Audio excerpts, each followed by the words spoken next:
G'day folks, Connor here, back with another video, and today we're having a look at the Canon R50V best video settings for you to get the most out of your camera. Now there is some frustrations along the way, I'll go through those with you, but overall I'm going to give you the best settings you need to be able to shoot and share on the go, but also to shoot and edit in pro mode. So let me paint a picture for you. I get the Canon R50V. I stick a memory card in it, I charge the battery, and I start shooting videos straight away. And I choose the best settings I can, and I'm shooting in 10-bit 422. And I'm shooting 4K 50 frames per second, 4K 25 frames per second, 1080p 100 frames per second. And then I finished shooting a whole sequence. And then I was like, some of this looks pretty good. I'm going to download it to my phone and share it to Instagram. And what do you know? They can't transfer the files. The file formats that they're selling this camera with aren't compatible with your day-to-day user. Having to be nailed to your desk with your laptop is inhibiting. And Canon have designed the R50 that way. Now I did figure out you can actually go in and shoot in 4K, 8-bit, 420 and share it on social media. Download it to your phone through the Canon Camera Connect app or any other way you want to get that content to your phone, and you can just share it. Do some light edits and share it, and that's fine. Same with your PC. If you're just going to do some light edits, 8-bit is all you've got. Now if you do want to shoot in 10-bit 422, you are going to need some pretty handy software. Windows Media Player cannot play the 10-bit 422 files. DaVinci Resolve cannot play 10-bit 422 files. DaVinci Studio can, so the paid version, and also Premiere Pro, the paid version, you can also edit the software in that. Now another thing you might want to know, even if you are filming in 8-bit 420, you still have to have your audio set to 16-bit if you're shooting manually. If you set it to 24-bit, there's a good chance, again, you need that pro level software to be able to edit it. And man, I was frustrated. By the end of it, I was like, well, why the fuck would you make a camera like this, Canon?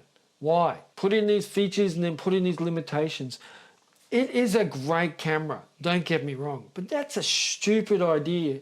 Give us some better options and let us have the C-Log for those of us that want to go that full pro version. Okay, let's talk about best settings. You want to film talking head video like this where you're on a tripod and you're in a room and there's no movement, the best settings for this setup. But I'm in Australia, so that means I shoot in 25 frames per second, 50 frames per second and 100 frames per second when it comes to the slow-mo.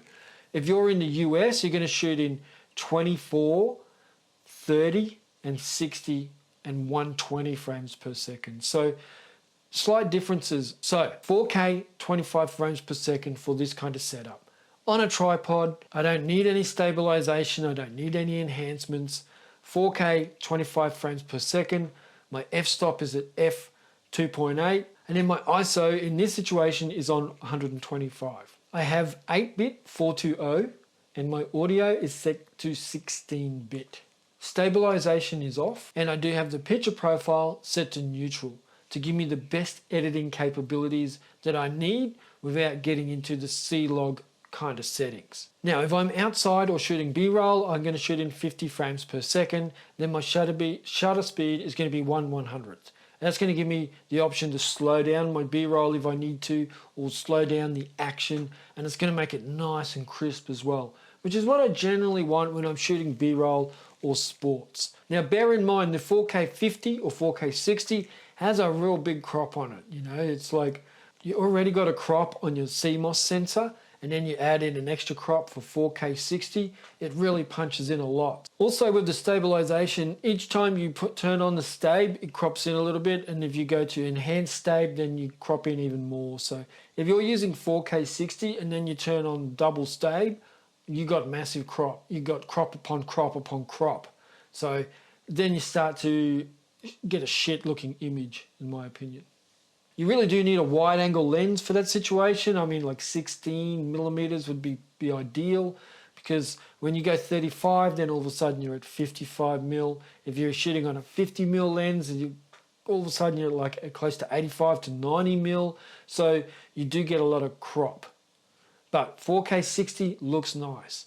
Now, if I want some super cool slow-mo, I can shoot in 100 frames per second, and that gives me a shutter speed of 1/200th, and that slows everything down by about 25% of the actual speed, which is super slow and looks pretty good if I do say so myself. Now, if you are shooting and you have pro level software, then you can shoot in 10-bit 422. All the other settings you can leave the same, and you can also shoot in C-Log 3 on the Canon R50V.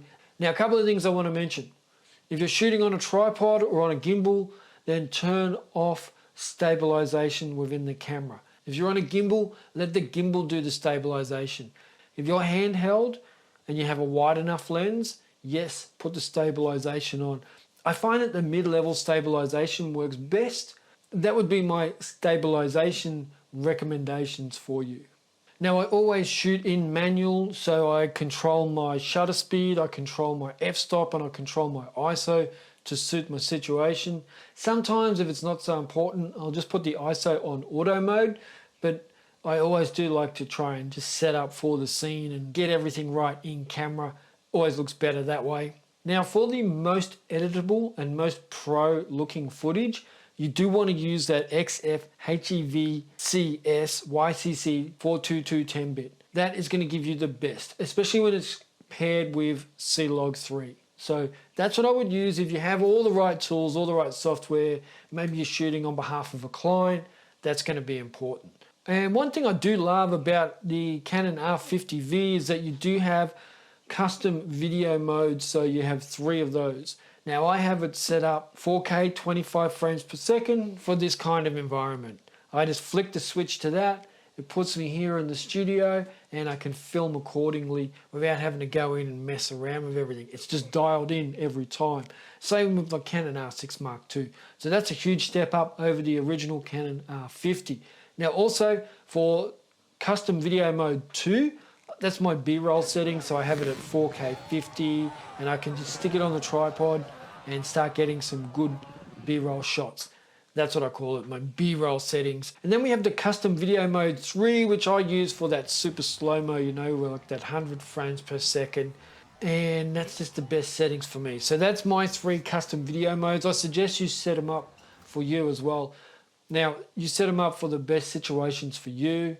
Don't follow my examples because they're just the best situations for me, but it makes sense for me. So hit me up if you've got questions down below about the Canon R50V. I do have a full comparison coming on this, between this and the Canon R50. So make sure you subscribe if you want to see that. And I also have some other videos on the Canon R50V coming as well. Let me know in the comments down below if you have any questions about the Canon R50V. Look, I'm not going to beat around the bush. It's a good camera. It's got a lot of great features. But it's not all beer and Skittles, you know. There's some truths here that you might want to consider before you buy it. So subscribe. If you want to support the channel, you can follow my website, conorwatt.com. You can follow my Instagram, _Conor_Watt_. And you can subscribe here. That'd be really awesome if you could do those 3 things. If you do none of them, I don't really give a shit. If you do one of them, I'm happy. Thank you for watching, and I will catch you in the next video. Check ya.